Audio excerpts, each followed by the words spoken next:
All right, we're back here on the bonus round on Game Trailers with Anthony, Shane, and Marcus. Had a fun time chatting this past month. This week, we are going to talk about the big games of the year. Obviously, a lot of things have come out.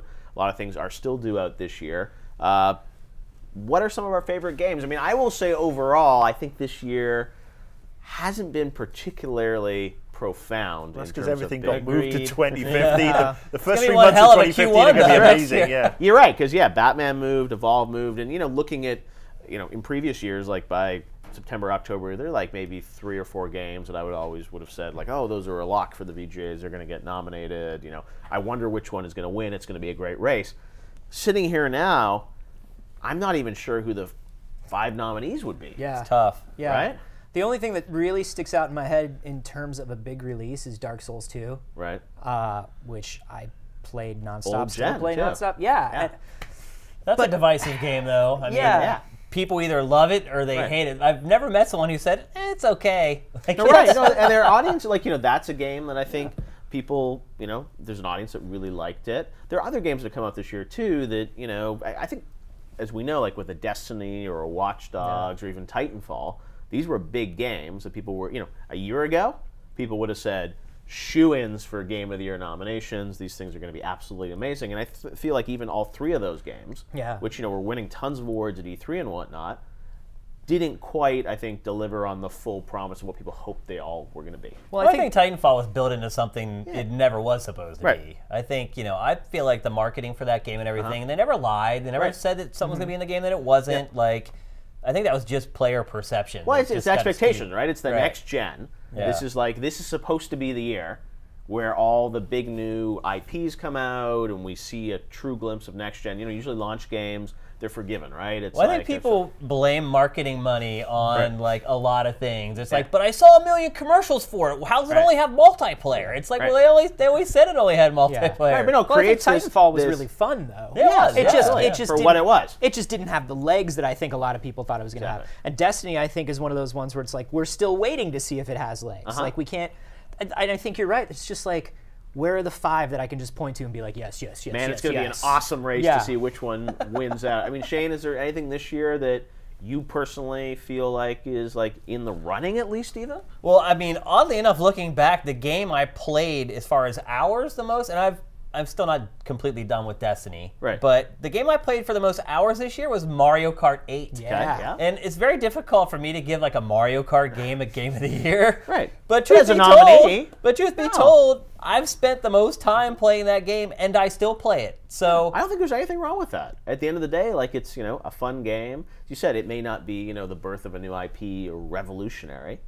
But it's it's a solid, fun game. I mean, I had a lot of fun with it, but then you start looking at games that maybe have a more broad appeal, and a game like Hearthstone. I mean, everybody plays that. It's like my wife plays it. She hardly plays games at all anymore, but she saw me playing it, and she's like, "How does that work?" And then I told her, and then she's like, next thing I know, she's like, getting me out of the computer chair, and she's like, "Let me try that." Yeah. And so I think that's a great example of a game that again, a year ago you would have said, hey, this digital card game is going to be up for just an afterthought that a few people like. It's like, but as you said, like the impact that game had, I think that's a fair choice of something that like. But it also is kind of a indictment on this year. I mean, for the first year of this generation, I would agree with you. I'm incredibly disappointed with what we've had to play on these new machines. Yeah, and that's exactly. I mean, huge install bases for PS4 and Xbox One. Still not, those games that have delivered, and there were going to be a couple. Doesn't feel like any of them have really hit Watch that, Dogs was kind of a letdown. Exactly. Infamous was good, but not amazing. No, I disagree. Infamous was nowhere near as good as the first 2. So, Marcus, is there anything for you? Yeah, my favorite game of the year is one I played on the PS3, and it's South Park: The Stick of Truth. Okay. Because it was one of the first games to come out this year. It was, I mean, obviously incredibly delayed, but it's one of the most faithful adaptations of licensed material. It's hysterically funny. It stands a second playthrough. My wife, who has no interest in video games, she sat next to me when I booted this up. She's Jewish. She insisted I create the Jew character, and then she had me turn the volume up so that while she was just pottering around the house doing whatever she was doing, she could hear the comedy coming from it. And it stands up so well on a second playthrough. I really hope we get some DLC for that game. But it does show that the rest of the year. Well, I mean, the rest of the year has been a little, rather underwhelming. Watch Dogs, as you said, came and go. I really disliked Infamous for the way it just was a tech demo waiting for a game to appear. Destiny is flawed. Titanfall, I was never really, into in the first place. And then moving into what's coming out, Alien Isolation does come to mind, but the last time I played that, there was severe AI issues with the Alien. It was just a random I wonder how that game's going to scale over the full experience, because that was a short session, like hour and a half. Intense, but it's like, is there more? Where are you How do you slap it out? How do you slap it out? 8 or 10 hours? And no, I agree. And when we're taping this, a bunch of games still haven't come out. So a Shadow of Mordor, which is getting a lot of attention, could really surprise people. That actually looks really cool. So again, that was one I was kind of off because I'm over the Lord of the Rings, hoopla. But I thought the E3 demo and the Nemesis program inside, that is a phenomenally cool thing. And if that works, that is going to be a great game. And then I think, but with Unity coming out, how relevant is it going to be? But it's not an Assassin's. I mean, I was told it's an Assassin's Creed clone. It is so not an Assassin's Creed clone. That Shadow of Mordor? Yeah, it's no way. It doesn't look like it's more like a Batman meets kind of like Batman, Dragon Age kind of thing again. I think it's got immense potential. Unity looks really, really cool, but again, it's Assassin's Creed. I mean, I'm still kind of bummed that Black Flag wasn't just a pirate game. It didn't need assassins in it. Just put me in a boat, make me a pirate. It had boats, it had pirates, and it had a pirate born, a main character born in Swansea, my hometown. I mean, it was. But they're doing the same thing Nintendo does with Mario. They'd use the character or the franchise as a Trojan horse to get you to try new things. That's essentially how it works. But the Mario games, when they try to do new things with Mario, it doesn't feel like the Pontiac Aztec of video games, which is Assassin's Creed is just, let's just throw in every idea, and the game somehow just winds up being this beautiful, bland, we've played it 100 times before. But now there's tower defense missions you can ignore, and now there's bomb crafting you can ignore. Here's a mini economy. Yeah, you can ignore it. Just ignore it. But I mean, you can see the incremental increases every year because again, it's the Apple way of doing it, and I think so many people are happy to do that. But I mean, above and beyond, I mean, I was really looking forward to Batman. That's been and gone.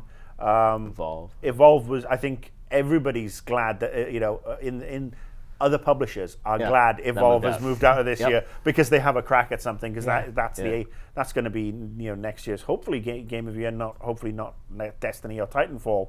I feel like that game though is resonating more with the press than it is with players. Well, I think they're gonna it's gonna have to build, but that's another one which is more online focused. I mean, I know there's some sort of campaign stuff, but the idea that I think people now after Titanfall and Destiny wonder like how much is really there for Evolve. It's like there are multiple monsters, but it's like, is that going to be fun for months on end? I mean, honestly, a lot of the videos that have been posted from the game, I watch them for a couple minutes and I'm like, okay, let's find something else. And I feel like a lot of people feel that way. A lot of the players, the people who aren't getting a chance to actually play it themselves, watching it doesn't sell itself as well. It's a fun premise, right? I mean, the idea of 4v1 playing the monster, but how that executes, we'll see. They got a little more time on it.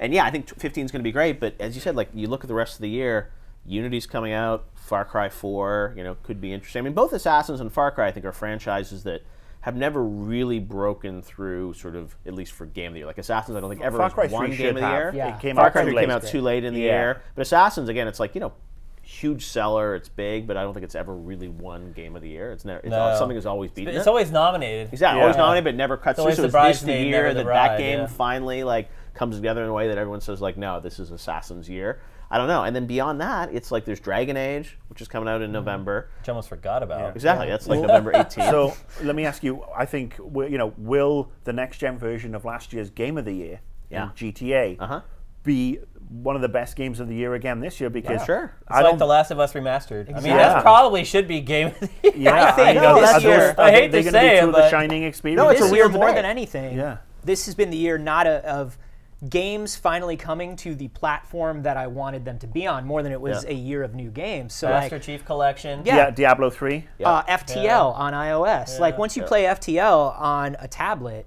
you're just like, why have I not been playing FTL this way the whole time? Things like a portable Rogue Legacy, a portable Spelunky, like all this stuff. It's just like, I'm glad that I'm finally getting to play these things where I should be playing them. Right. And it's a shame that there hasn't been more new stuff as well. Well, and there's there's also so much indie stuff. Like when I look on Steam now, I can't even keep track every of it day. I mean, anymore. that's what I mean. It's like it's good they have that curator program on Steam because now it's like there's so much stuff. There's so many indie games.